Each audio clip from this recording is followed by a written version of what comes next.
Hello friends, मैं मुकेश गिरी एक बार फिर से अपने चैनल गिरी केमिस्ट्री क्लासेस में आपका स्वागत करता हूं। आज हम लोग 11th के unit first basic concept of chemistry का सेकेंड वीडियो के बारे में डिस्कस करेंगे। फ्रेंड्स, मैंने इससे पिछले वीडियोस में आपको इंट्रोडक्शन ऑफ केमिस्ट्री के कुछ इंपॉर्टेंट टॉपिक्स जैसे कि केमिस्ट्री का डेफिनेशन, उसके branches, atoms, molecules, elements, compounds, इसके बारे में डिस्कस किया था। गाइस, मैंने आपको बताया था जो केमिस्ट्री एक बहुत ही इंपॉर्टेंट सब्जेक्ट है, क्योंकि अपने लाइफ में हम डे टू डे इसका डिफरेंट फील्ड में डिफरेंट यूजेस करते हैं। इसका अपने डेली लाइफ में डिफरेंट तरीकों से इसका हम लोग यूज करते हैं। जैसे कि अगर देखा जाए तो बहुत सारे ऐसे फील्ड है, जैसे एग्रीकल्चरल में, इंडस्ट्रीज में, मेडिसिन में, या फिर हम लोग जो डेली यूज के लिए अपने घर में बहुत सारे ऐसे सामान है जो यूज करते हैं, जैसे सोप बनाने में, है ना, या फिर जितने भी फूड पार्टिकल्स हम लोग खाना पीना खाते हैं उसका डाइजेशन होता है, उससे भी केमिस्ट्री का यूज होता है। तो आई थिंक समझने के लिए आप ऐसे समझ सकते हैं कि बहुत सारे ऐसे वर्क है, बहुत सारे ऐसे फंक्शंस हैं हमारे डेली लाइफ में जिसमें केमिस्ट्री का यूज होता है गाइज।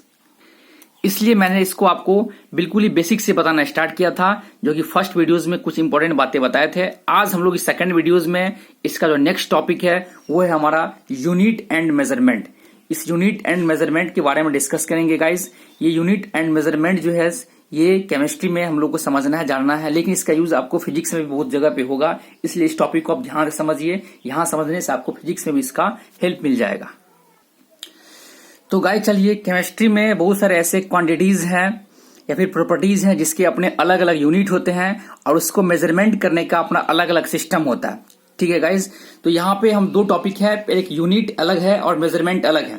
तो सबसे पहले किसी भी क्वांटिटीज को मेजरमेंट करने का कौन कौन सा यूनिट होता है, कौन कौन सा सिस्टम होता है, इसके बारे में आपको पहले बताते हैं। तो इसमें जो पहला सिस्टम आपको देख रहे हैं आपके सामने है वो है FPS सिस्टम। इसको हम लोग लिखना चाहें आप चलिए लिखते भी चलिए, या अगर नोट करना चाहें तो आप स्क्रीनशॉट लेके नोट कर सकते हैं या फिर वीडियो को पॉज करके भी नोट कर सकते हैं। तो FPS का मतलब हो गया आपका फुट पाउंड सेकेंड। FPS मतलब फुट पाउंड सेकेंड सिस्टम। ठीक है, ये याद रखना, इसका फुल फॉर्म होता है। मतलब कुछ इंपॉर्टेंट 4-5 ऐसे सिस्टम है जिस सिस्टम में ही हम लोग किसी भी क्वांटिटीज को मेजरमेंट कर सकते हैं। FPS में करते हैं, फिर आगे बताते हैं SI में होता है, MKS होता है, सबको आपको पूरी डिटेल्स बताएंगे। तो FPS सिस्टम का मतलब क्या, फुट पाउंड सिस्टम। इसमें मेजरमेंट किया जाता है। इसमें कुछ कंसेप्ट है, जैसे कि 1 फुट, आपको ये याद रखना है, कभी कभी कन्वर्जन में काम आएगा। 1 foot is equal to 12 inch होता है। 1 inch is equal to 2.54 centimetre होता है। और 1 pound is equal to 0.45 kilogram होता है। लगभग 500 ग्राम, यानी कि आधा किलो समझिए, हाफ किलोग्राम, है ना। 1 पाउंड इज इक्वल टू लगभग हाफ किलोग्राम जो है आपको होता है। ये पहला सिस्टम था आपका FPS सिस्टम। ठीक है गाइस, चलिए सेकंड सिस्टम होता है आपका MKS सिस्टम। MKS का मतलब हो गया metre kilo second, metre kilo second system. ठीक है गाइस, ये सेकंड सिस्टम हो गया। थर्ड जो आपका सिस्टम है वो CGS सिस्टम। थर्ड आपका है CGS system, centigram second, centigram second system. ठीक है गाइस, ये 3 हो गया। और फोर्थ जो सबसे इंपॉर्टेंट है, जिसका मेजरमेंट ज्यादातर का यूनिट का मेजरमेंट इसी में किया जाता है, इसी यूनिट में किया जाता है अधिकतर क्वांटिटीज का, जो है आपका SI यूनिट। ठीक है, इसको हम लोग बोलते हैं स्टैंडर्ड। ठीक है, स्टैंडर्ड इंटरनेशनल सिस्टम। और एक बात इंपॉर्टेंट गाइस, एक बात बता दें आपको, हम कभी भी आपको जो डिस्कस करते हैं, है ना, वो आपको बोल तो रहे ही हैं, लेकिन जो लिख रहे हैं उसमें वर्ड जो है आपको शॉर्ट फॉर्म में लिखते हैं। ठीक है, जैसे स्टैंडर्ड को मैंने STAND शॉर्ट लिखा, तो आप ये मत समझिएगा जो ये क्या है, मैं आपको बोल रहा हूं, आप ध्यान से सुनिए। और अपना लिखने के लिए पूरे वर्ड को लिख सकते हैं स्पेलिंग के साथ, लेकिन मैं आपको यहाँ बता रहा हूँ ये स्टैंडर्ड है, ये इंटरनेशनल है। मैं आपको शॉर्ट में यहाँ लिखा हूँ इंटरनेशनल सिस्टम है, इसलिए आप स्पेलिंग पे ध्यान मत दीजिएगा। वैसे जो इंपॉर्टेंट पूरा वर्ड लिखा है उसका स्पेलिंग मैं लिख ही रहा हूँ, लेकिन जो बड़े बड़े वर्ड है उसको मैं शॉर्ट में आपको समझा रहा हूँ। ठीक है गाइज, वैसे जो इंपॉर्टेंट बात है उसको मैं आपको बताते चलूंगा, इसको आप नोट करते चलिएगा। तो गाइज, ये इतने सारे सिस्टम्स होते हैं जिसमें हम लोग किसी भी क्वांटिटीज को मेजरमेंट कर सकते हैं इस सिस्टम्स में। ठीक है गाइज, तो अब चलिए थोड़ा इससे आगे चलते हैं हम लोग। नेक्स्ट है यूनिट्स, जिसको हम लोग फंडामेंटल प्रॉपर्टीज ऑफ मैटर के नाम से भी जानते हैं। तो गाइस चलिए, सभी क्वांटिटीज के अपने अलग अलग यूनिट्स होते हैं। यहाँ पे कुछ इंपॉर्टेंट प्रॉपर्टीज हैं जिसके यूनिट्स क्या होंगे ये हम आपको बता रहे हैं। ये बहुत ही इंपॉर्टेंट है, ये आपको फिजिक्स में भी काम देगा और केमिस्ट्री में भी काम देगा। तो ये जब तक आपको याद नहीं रहेगा है, ये सिस्टम कैसे कन्वर्ट करते हैं, इसका यूनिट क्या होता है। इसके बाद सबसे इंपॉर्टेंट जो टॉपिक है वो आपका है कन्वर्जन फैक्टर, जिसके बाद वो आपको बताएंगे। ये 3 चीज आपको आना बहुत ही जरूरी है। ये 3 चीज अगर आपको याद है तभी आप फिजिकल केमिस्ट्री में न्यूमेरिकल को सॉल्व कर सकते हैं। न्यूमेरिकल को सॉल्व करने में ये बहुत ही आपको हेल्प करेंगे, इसलिए इसको आप आसानी से समझिए। और अगर कहीं भी प्रॉब्लम होता है तो आप कमेंट बॉक्स में लिख सकते हैं, पूछ सकते हैं, आप उसको डिस्क्राइब करने का कोशिश करेंगे। तो चलिए, ये फंडामेंटल प्रॉपर्टीज में जो सबसे मेरा पहला क्वांटिटीज है वो आपका है टेम्परेचर।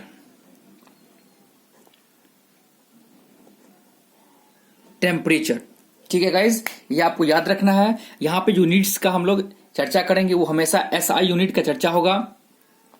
ठीक है गाइज, तो टेम्परेचर का जो यूनिट होता है एसआई यूनिट वो आपका केल्विन होता है। यहाँ पे जितने भी इस यूनिट्स का चर्चा करेंगे वो एसआई में ही होगा, इसलिए टेम्परेचर का जो यूनिट होगा वो केल्विन में होगा। यहाँ पे एक बात आपको इंपॉर्टेंट याद रखना है हमेशा कि कभी भी आपके क्वेश्चन में न्यूमेरिकल में क्वेश्चन आएगा, ज्यादातर आपको सेल्सियस में क्वेश्चन दिया रहेगा, टेम्परेचर हमेशा सेल्सियस में दिया रहता है। तो उसको आप हमेशा कोशिश कीजिएगा सॉल्व करने के लिए, न्यूमेरिकल को सॉल्व करने के लिए, आंसर को लाने के लिए टेम्परेचर को हमेशा केल्विन में कन्वर्ट करना। ठीक है, तो इसका कुछ फॉर्मूले होते हैं, आपको यहाँ पे साइड में बता देते हैं गाइज कि कभी भी टेम्परेचर अगर डिग्री सेल्सियस में दिया रहे, ठीक है, टेम्परेचर अगर डिग्री सेल्सियस में दिया रहे तो उसमें हम लोग 273 ऐड कर देंगे। 273 ऐड कर देंगे तो वो हमारा केल्विन में कन्वर्ट हो जाएगा। ठीक है गाइज, वो हमारा केल्विन में कन्वर्ट हो जाएगा। एग्जाम्पल मान लिया जाए हमारा रूम टेम्परेचर 25 डिग्री सेल्सियस होता है। अगर हमारे रूम टेम्परेचर को हम लोगों को केल्विन में कन्वर्ट करना होगा, मतलब 25 डिग्री सेल्सियस को अगर हम लोगों को कन्वर्ट करना होगा केल्विन में, तो इसमें क्या करें हम लोग 273 ऐड कर देंगे। तो इसके ऐड करने से जो भी हमारा आएगा वो आपका हो जाता है 298 केल्विन। तो ये 298 अब आपका ये केल्विन में हो गया। इस तरह से किसी भी डिग्री सेल्सियस को आप केल्विन में कन्वर्ट कर सकते हैं गाइज। और इंपॉर्टेंट एक बात, यदि आपका सेल्सियस में टेम्परेचर दिया गया है और उसको फ़ारेनहाइट में चेंज करना है तो इसका भी सिंपल सा फॉर्मूला होता है, आपको पता ही होगा, फिर भी मैं यहाँ पे को डिस्कस कर देते हैं। अगर डिग्री सेल्सियस में कोई टेम्परेचर दिया गया है और इसको आपको फ़ारेनहाइट में चेंज करना है तो जितना भी वैल्यू होगा डिग्री सेल्सियस को, उसको हम लोग 9/5 से मल्टीप्लाई कर देंगे और प्लस 32 उसमें ऐड कर देंगे। इसके ऐड करने से जो मेरा आंसर आएगा वो हमारा आ जाएगा डिग्री फ़ारेनहाइट में। ठीक है, तो एक छोटा सा एग्जांपल यहाँ पे आपको हम समझा देते हैं। एग्जांपल के लिए, समझने के लिए आप समझिए इस प्रकार से, यदि ऐसा कोई टेम्परेचर है मेरे पास, जो रूम टेम्परेचर ही ले लेते हैं, 25 डिग्री सेल्सियस है, तो 25 डिग्री सेल्सियस को फ़ारेनहाइट में कन्वर्ट करना होगा, तो 25 डिग्री सेल्सियस इंटू 9/5 प्लस 32। ठीक है गाइज, इसको हम लोग सॉल्व कर लेते हैं। तो ये 5 से रिड्यूस हो जाएगा, 5 5 25, 5 9 35 हो गया आपका। तो कुल मिला के 45, ये आपका 45 अब प्लस 32 को ऐड कीजिएगा तो आपका जो भी आंसर आएगा आपका 77 के समथिंग, 77 ही आएगा, 77।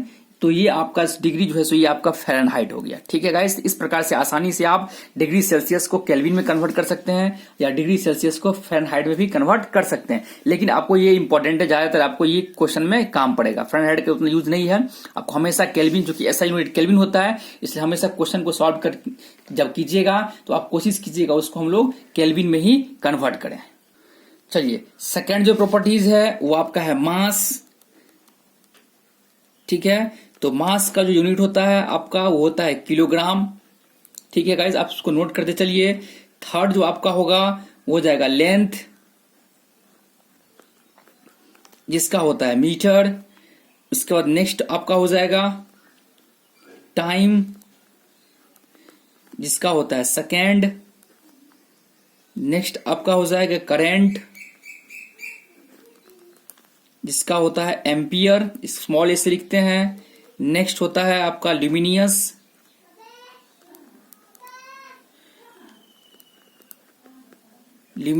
इंटेंसिटी, जिसका यूनिट आपका होता है कैंडेला। और नेक्स्ट लास्ट होता है आपका अमाउंट ऑफ सबस्टांस, जिसका आपका होता है मोल। ठीक है गाइस, तो इतने सारे कुल मिला के इंपॉर्टेंट क्वांटिटीज होते हैं जिसके अलग अलग ऐसा यूनिट होते हैं। इसको एक बार आप सेट कर लीजिएगा, माइंड में याद कर लीजिएगा, जिसका यूज आपको आगे बहुत ही जगह होगा। तो ये था कुछ इंपॉर्टेंट हम लोगों का फंडामेंटल प्रॉपर्टीज ऑफ मैटर। ठीक है गाइस, तो चलिए थोड़ा आगे चलते हैं इससे। इसके बाद जो नेक्स्ट टॉपिक हम लोग का वो डिराइव्ड यूनिट, ये भी बहुत ही इंपॉर्टेंट है। ठीक है, डेरिवेशन किए हुए कुछ यूनिट्स हैं, इसको देखते हैं। तो इस डिराइव्ड यूनिट में सबसे पहला जो आपका है वो है आपका वॉल्यूम। ठीक है गाइस, आपको पता ही है volume is equal to litre cube, और वॉल्यूम का जो यूनिट होता है वो एम, इसलिए L Q is equal to metre cube. ये इसका यूनिट हो गया वॉल्यूम का, मीटर क्यूब याद रखना है। सेकंड आपका होता है डेंसिटी। डेंसिटी का फॉर्मूला आपको पता ही है, M by V, mass by volume. ठीक है, और आपको मास का पड़ता ही है, मास का जो यूनिट होता है वो आपका किलोग्राम होता है, और वॉल्यूम का पता ही आपका जस्ट ऊपर बताया है आपका मीटर क्यूब होता है। ठीक है गाइज, इसको अगर अरेंज करें तो ये आपको याद होगा कि फ्रैक्शन में कभी भी कोई पार्ट्स अगर डिनोमिनेटर में होता है, नीचे में होता है, तो उसको जब ऊपर ले जाते हैं तो उसका साइन चेंज हो जाता है, माइनस से प्लस में, प्लस से माइनस में। ये m⁻³ है, प्लस में ऊपर जाएगा तो ये माइनस हो जाएगा। इसको लिख सकते हैं किलोग्राम मीटर क्यूब इनवर्स, यानी कि -3। ठीक है गाइज, इस प्रकार से ये आपका ऐसा यूनिट हो गया किसका, डेंसिटी का डिराइव्ड यूनिट हो गया किलोग्राम मीटर इनवर्स क्यूब। ठीक है, तो ये आपको याद रखना है, ये मीटर क्यूब केजी m⁻³ ठीक, ये आपका डिराइव्ड यूनिट हो गया। इस प्रकार किसी का भी आप आसानी से निकाल सकते हैं। थर्ड जो नंबर होता है वो आपका होता है फोर्स। सब जनरली फिजिक्स में आपको काम आएगा, इसलिए इसको ध्यान से समझिए, इसको लिखते नोट करते चलिए, यानी स्क्रीनशॉट लेके आसानी से बाद में आप नोट कर लीजिएगा। अभी समझ लीजिए, नेक्स्ट होता है फोर्स। फोर्स का फॉर्मूला होता है आपका m×a। ठीक है, मास इंटू एक्सलेशन, जिसका आपका इसका अगर यूनिट निकाला जाए तो आपको मास का पता ही है, किलोग्राम होता है, और ए जो देख रहे हैं इसका आपका जो यूनिट होता है वो मीटर सेकेंड -2, सेकेंड इनवर्स -2। ठीक है गाइस, ये आपका इसका यूनिट होता है। अगर इसको हम लोग इंक्लूड कर लें या फिर इस पूरे को एक साथ लिखे तो इसको हम लोग 1 न्यूटन के नाम से भी जानते हैं। ठीक है, kilogram metre second -2 is called 1 newton. इसका मतलब फोर्स का जो डिराइव्ड यूनिट होता है वो 1 न्यूटन होता है। इस तरह आप माइंड में सेट कर लीजिएगा। और नेक्स्ट जो आपका है वो वर्क का भी फॉर्मूला आपको पता है, F इंटू यानी कि फोर्स इंटू डिस्प्लेसमेंट है ना, फोर्स इंटू डिस्प्लेसमेंट इसका फॉर्मूला होता है। अगर जस्ट आपको फोर्स का यूनिट बताया है, आपका इसका यूनिट लिखना चाहें तो फोर्स का यूनिट होता है आपका न्यूटन, और डिस्प्लेसमेंट का जो होता है वो आपका होता है m मीटर, इसलिए इसको लिख सकते हैं nm। ये इसका यूनिट हो गया।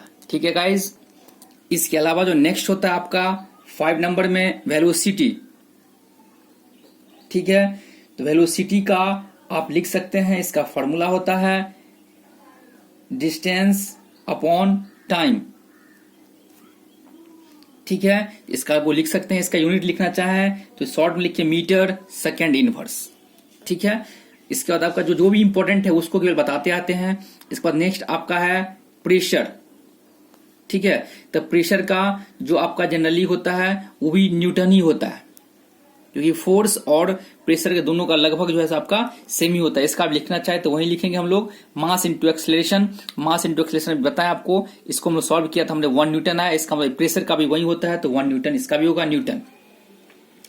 ठीक है गाइज, इसके अलावा आपका 7th नंबर हो गया, वर्क बता ही दिए हैं। इसके बाद आपका बच गया आपका कौन सा होगा, फ्रीक्वेंसी। एक नेक्स्ट है आपका फ्रीक्वेंसी। ठीक है, तो फ्रीक्वेंसी का जो आपका होगा वो हर्ट्ज होता है, इसका जो यूनिट होता है ठीक है Hz, या उसी को हम लोग सेकेंड इनवर्स के नाम से भी जानते हैं। ठीक है, इसके अलावा इतने ही सारे मेन हैं और छोटे छोटे जिसका यूज आपको फिजिकल में ज्यादातर होगा, आपको शॉर्ट में बता देते हैं। जैसे कि इलेक्ट्रिक रेसिस्टेंस होता है जिसका आपका होता है ओम। ठीक है, इसके अलावा आपका पोटेंशियल डिफरेंस होता है जिसका वोल्ट होता है, या जूल केल्विन इनवर्स होता है। ये सब कुछ इंपॉर्टेंट जनरली ज्यादातर आपको फिजिक्स में होगा। ये आपको इतना ये मेन था। ठीक है गाइस, इस आपको इसको सेट कर लेना, माइंड में याद कर लेना है इसको, क्योंकि इसका यूज बहुत ही न्यूमेरिकल क्वेश्चन को सॉल्व करने में बहुत ही जगह होगा।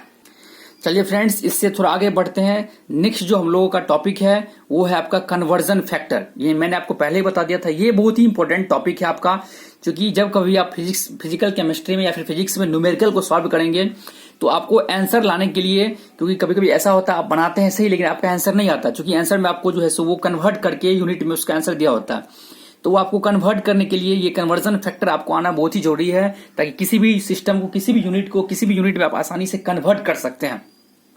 तो चलिए, कुछ इसके इंपॉर्टेंट फॉर्मूलेज होते हैं, पॉइंट होते हैं, आपको उसको लिखा देते हैं, आप इसको अच्छे से समझिए, नोट कीजिए।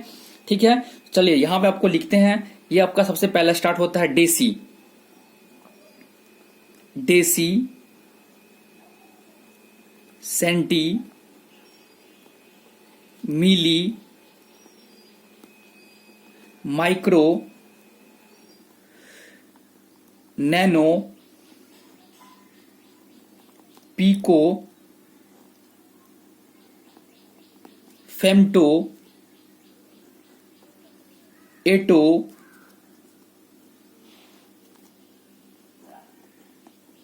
जेप्टो, योक्टो। ठीक है, ये जितना देख रहे हैं ये आपका डेसी, सबका ये सबका वैल्यू जो आपका नेगेटिव होता है। ठीक है, मतलब इसका जो फैक्टर होगा, सिंबल आप लिख सकते हैं, सबका पता ही होगा। डेसी, इसका जो फैक्टर होता है आपका 10 टू द पावर -1, सबका नेगेटिव होगा। ठीक है, मतलब नेगेटिव मल्टीप्लाइंग फैक्टर होगा, ये इस तरह माइंड में सेट कर लीजिएगा। सेंटी, इसका सिंबल सी होता है, इसका हो जाएगा आपका 10 टू द पावर -2।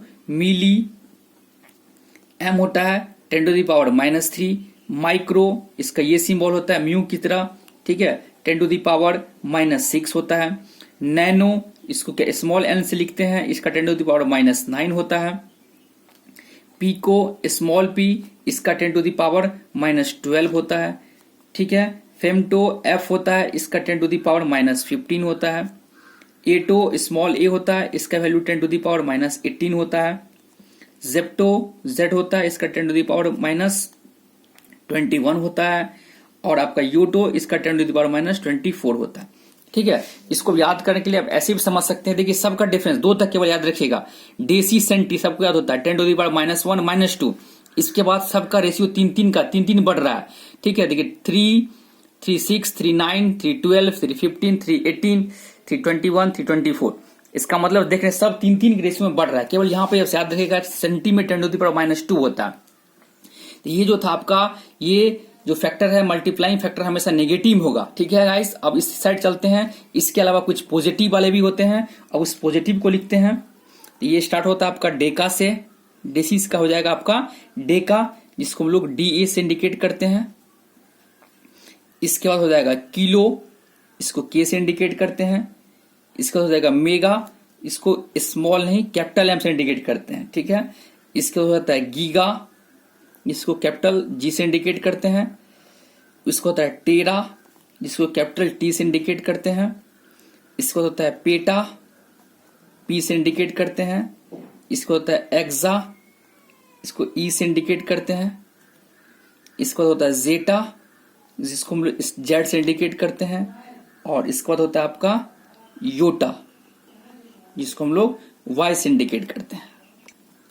ठीक है फ्रेंड्स, तो देखिए ध्यान से समझिएगा, इधर जो आपका देख रहे हैं मल्टीप्लाइंग फैक्टर, ये आपका निगेटिव में है, और इधर का जो मल्टीप्लाइंग फैक्टर होगा वो पॉजिटिव होगा। ठीक है गाइज, इस प्रकार से इसको याद कर लीजिएगा। जितने भी कैपिटल वाले हैं सिंबल, सबका पॉजिटिव होगा, और जितने भी स्मॉल वाले हैं सबका निगेटिव होगा। ध्यान से देखिए, सबका इसमें कैपिटल में ही सिंबल है, किलो, मेगा, गीगा, टेरा, सबका। चलिए स्टार्ट करते हैं। इधर जो है सेम टू सेम वही होगा, लेकिन केवल पॉजिटिव होगा, इसलिए अगर आपको एक साइड का याद है तो सेकंड ऑटोमेटिक याद हो सकता है। डे का 10 टू द पावर माइनस के बदला आ जाएगा आपका +1। ठीक है, इसके बाद किलो, किलो का हालांकि होता है हम लोगों का 10 टू द पावर 3। ठीक है गाइस, 10 टू द पावर 3। अब बोलिएगा 2 वाला जो इसमें नहीं है। ठीक है, तो ये मिस हो गया है। यहाँ 2 वाला आपका जिस प्रकार सेंटी होता है ना माइनस में, उसी प्रकार प्लस में भी होता है आपको, उसको हम लोग बोलते हैं हेक्टो। यहाँ चलिए साइड में लिख देते हैं, यहाँ छूट गया है हेक्टो। ठीक है, हेक्टो, इसको हम लोग कैपिटल H से लिखते हैं, और इसका जो होता है आपका 10 टू द पावर 2 होता है। ठीक है, चलिए सामने सामने देखते हैं। इसका आपका डेसी का -1 था तो डे का +1 हो गया, फिर सेंटी के बदला में यहाँ पे हेक्टो हो गया +2 10 टू द पावर, फिर kilo 10 to the power 3, mega 10 to the power, ठीक है 6, ठीक है गाइज, मेगा में 10 टू द पावर 6 आ जाएगा, गीगा 10 टू द पावर 9, उसी तीन तीन रेशियो से बढ़ते चलिए 3 3 6 3 9, फिर इसका हो जाएगा 12, फिर इसका 10 टू द पावर 15, ठीक है, एक्सा का हो जाएगा 10 टू द पावर 18, जेटा का 10 टू द पावर 21 और योटा का 10 टू द पावर 24। ठीक है गाइज, ये कुछ इंपॉर्टेंट फैक्टर है, इसको आपको माइंड में सेट करना होगा। अगर ये याद है आपको तभी आप कन्वर्जन आसानी से बना सकते हैं, वैसे कुछ है प्रैक्टिस करते करते आपको याद ही हो जाएगा।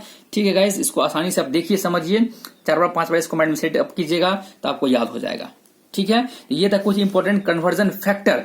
अब हम आपको बताएंगे इसका यूज कैसे करते हैं, कैसे कन्वर्ट करेंगे। तो एक दो एग्जांपल आपको बताते हैं, एग्जांपल आपको समझ में आ जाएगा तो आसानी से आप इसको कन्वर्ट कर सकते हैं। तो चलिए गाइज, इसके एग्जांपल को थोड़ा बढ़ाते हैं हम आपको। इस एग्जांपल में अगर आपको दे दिया गया है कि 1 nanometre is equal to dash metre, ठीक है guys, 1 nanometre is equal to dash metre. तो आप देखिए ध्यान से, आपको लास्ट इसमें 1 नैनोमीटर 2 यूनिट दिखाई दे रहा है, तो अब लास्ट वाले को आपको कन्वर्ट करना है। ठीक है, तो इसको छोड़िए, इससे पहले जो यूनिट देखना है उसको आप देखिए क्या है, नैनो है। ठीक है, तो 1 नैनो इज इक्वल टू कितना होता है, पहले ये आपको समझना होगा। इसका मतलब हो गया हमको नैनो को कन्वर्ट करना है, तो 1 नैनो इज इक्वल टू, देखिए ध्यान से, आप कहीं ना कहीं लिखा है 1 नैनो इज इक्वल टू होता है आपको। और इससे पहले एक बात याद रखिएगा, ये जितने भी फैक्टर देख रहे हैं सब आपका ये लेंथ का है। ठीक है, ये लेंथ के लिए है, तो लेंथ में जनरली आपको पता ही है इसका जो मेन यूनिट होता है वो मीटर होता है, इसलिए आपको इसको मीटर में कन्वर्ट करना होगा। तो देखिए nanometre, 1 nano is equal to कितना होता है, तो आपको जस्ट ऊपर बताया है कि 1 nano is equal to 10 to the power -9, इसका मतलब ये हो जाएगा 10 टू द पावर -9 मीटर। ठीक है गाइज, इसी प्रकार से अगर आपको पूछ दिया जाए 2 मिलीमीटर इज इक्वल टू कितना मीटर, ठीक है, तो देखिए 2 मिलीमीटर में आपको ये इसको छोड़ देना है, क्योंकि इससे इसको कन्वर्ट करके आपको इसमें लाना है। इससे पहले फर्स्ट यूनिट को देखिए क्या है, मिली है। देखिए इससे आपको पहले जस्ट बताया है यहाँ पे मिली को का वैल्यू कितना होता है, 1 milli is equal to 10 to the power -3, इसका मतलब हो जाएगा 2 milli is equal to 2 into 10 to the power -3। आसानी से आपको इस प्रकार से कन्वर्ट कर सकते हैं। चलिए 1 metre second is equal to कितना होगा, 1 metre second is equal to कितना सेकेंड। ठीक है, तो आप सबसे पहले माइंड रखिए, इधर जो आपको कन्वर्ट करने के लिए बोला जाएगा आंसर में, उसका एक टर्म इधर होगा ही, तो उससे पहले वाले टर्म को मिलाना है आपको। इसका मतलब 1, ठीक है, मिली सेकेंड पूछ रहा है, तो आपका मिली का वैल्यू क्या होता है, जस्ट बताया 10 टू द पावर -3, तो हो जाएगा 10 टू द पावर -3 सेकेंड। इसी प्रकार से आपको 5 मिली सेकेंड पूछा जाएगा, कितना होगा, तो 5 into 10 to the power -3 second. इसका मतलब ये जो देख रहे हैं आप पावर वैल्यू वाला, यानी कि मल्टीप्लाइंग फैक्टर जो देख रहे हैं, ये जनरली केवल उसके यूनिट को, उसके फैक्टर को कन्वर्ट करने के लिए यूज किया जाता है। बाद में कि जो आपका यूनिट होगा उसको हम लोग रहने देंगे। ठीक है गाइज, आसानी से इसी प्रकार से अगर आपको पूछा जाए कि 100 सेंटीमीटर इज इक्वल टू कितना मीटर, ठीक है, तो अब देखिए इसको आपको पता है 100 सेंटीमीटर कितना होता है, इसको हम बाय फॉर्मूला देखेंगे। देखिए सेंटीमीटर, आपको ये एम नहीं देखना है, ठीक है, सी देखिए सेंटी, तो सेंटीमीटर कितना होता है, centi is equal to 10 to the power -2, इसका मतलब यहां पर हो जाएगा 100 है, तो 100 इंटू, चूंकि ये 1 के लिए जितना भी फॉर्मूला देख रहे हैं वो 1 के लिए है, आपको 1 सीधे पूछेगा, 1 deci is equal to 10 to the power -1, 1 nano is equal to 10 to the power -9, 1 zepto is equal to इतना, 1 पी2 is equal to 10 to the power +15। लेकिन अगर उसके यूनिट को बदल दिया जाए, उसके नंबर को बदल दिया जाए, 1 की जगह 100 दे दिया जा रहा है, तो इसका मतलब हो जाएगा 100 into 10 to the power, centi का कितना होता है -2। ठीक है guys, 100 into 10 to the power -2 metre. इसको देखिए, अब इसको सॉल्व कर लेते हैं। 100 को आप लिखना चाहे तो लिख सकते हैं 10 to the power +2 into 10 to the power -2, ये दोनों आपको रिड्यूस हो गए, कितना हो जाएगा 1। इसका मतलब 100 centimetre is equal to 1 metre होता है, आपको पता है पहले से, लेकिन कैसे हुआ यहां से आप समझ सकते हैं। चलिए एक दो एग्जांपल और बताते हैं ताकि आपका कंसेप्ट क्लियर हो जाए। ठीक है गाइज, तो चलिए 1 pm 1 picometre, 1 pm is equal to कितना मीटर।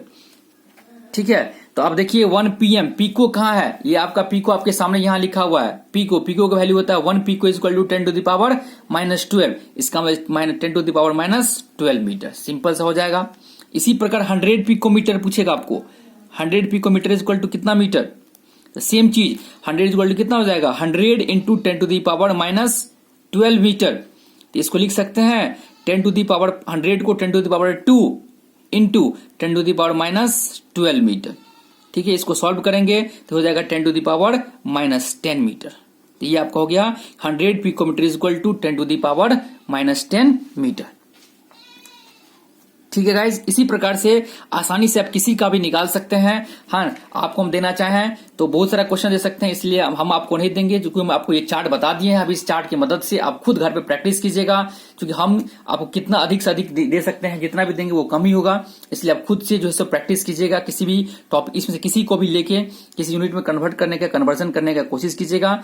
तो ये था हम लोगों का कन्वर्जन फैक्टर। अगर आपको ये समझ में आ गया होगा तो इस प्रकार से हम आसानी से किसी भी कन्वर्ट कर सकते हैं, किसी भी यूनिट को किसी भी आसानी से। ठीक है गाइज, तो गाइज आज के लिए इतना ही रखते हैं इस वीडियोस में। तो आज हमने जो आपको बताया बहुत ही इंपॉर्टेंट टॉपिक था। आज हमने जो आपको डिस्कस किया वो था हम लोग का यूनिट एंड मेजरमेंट। जितने भी क्वांटिटीज है सबका क्या क्या यूनिट होता है और उसको कैसे मेजरमेंट करते हैं, उसके लिए मैंने आपको कन्वर्जन फैक्टर ही बताया, कैसे उसको कन्वर्ट कर सकते हैं यूनिट को। इस वीडियोस को आसानी से देखिएगा, क्योंकि वीडियोस हम ज्यादा बड़ा नहीं करना चाहते हैं, इसलिए आज के वीडियो में इतना ही रखते हैं। ठीक है, नेक्स्ट वीडियो में आपको हम लोग अभी लगभग जो है हम लोग का 5 से 6 वीडियोज और बनेगा जो बेसिकल है। अभी हम लोग चैप्टर स्टार्ट करने से पहले ये सब बता रहे हैं। अभी चैप्टर स्टार्ट करने में हम लोग को लगभग 6-7 वीडियोस और देखना है, जो कि बेसिकल कंसेप्ट है। इस पूरे वीडियोस को देखने के बाद जो केमिस्ट्री के जितने भी बेसिक कंसेप्ट है, बेसिक बातें हैं, वो हमें मेरे माइंड में सेट हो जाएगा, आपको आसानी से समझ में आ जाएगा। उसके बाद जब चैप्टर स्टार्ट करेंगे तो चैप्टर को पढ़ने में आपको बहुत ही हेल्प होगी और आपको आसानी से उसको समझ में आएगा। और फ्रेंड्स एक बात और, यदि आप पिछला वीडियोस नहीं देखे हैं तो ये बेसिकल कंसेप्ट बहुत ही इंपॉर्टेंट है। कम से कम इस बेसिक पूरे वीडियोस को जरूर देखिएगा आप एक बार जरूर पीछे से। मैं आपको इसके डिस्क्रिप्शन लिंक आपको मैं दे दूंगा फर्स्ट वीडियोस का, तो वहां से आप आसानी से देख सकते हैं। तो गाइज ये जो बेसिक वीडियो मैं जितना भी बनाऊंगा उसको आप जरूर देखिए, और जितने भी आपके दोस्त हैं, आसपास के रहने वाले स्टूडेंट्स हैं, या जितने भी लिंक हैं सभी को आप इसको शेयर कीजिए, उनको बताइए, ताकि वो भी इनसे जुड़ सके, उनको भी इसके बारे में समझ आ सके, वो भी अधिक से अधिक बातों को समझे, उनका भी बेसिकल कंसेप्ट क्लियर हो जाए। इसलिए दोस्त आप इसको क्या कीजिए, अधिक से अधिक शेयर कीजिए, चैनल को सब्सक्राइब कीजिए और लाइक कीजिए, और बेल की घंटी को अवश्य दबाइए। तो गाइज आज के लिए इतना ही, मिलते हैं अगले वीडियोज के साथ। Thank you.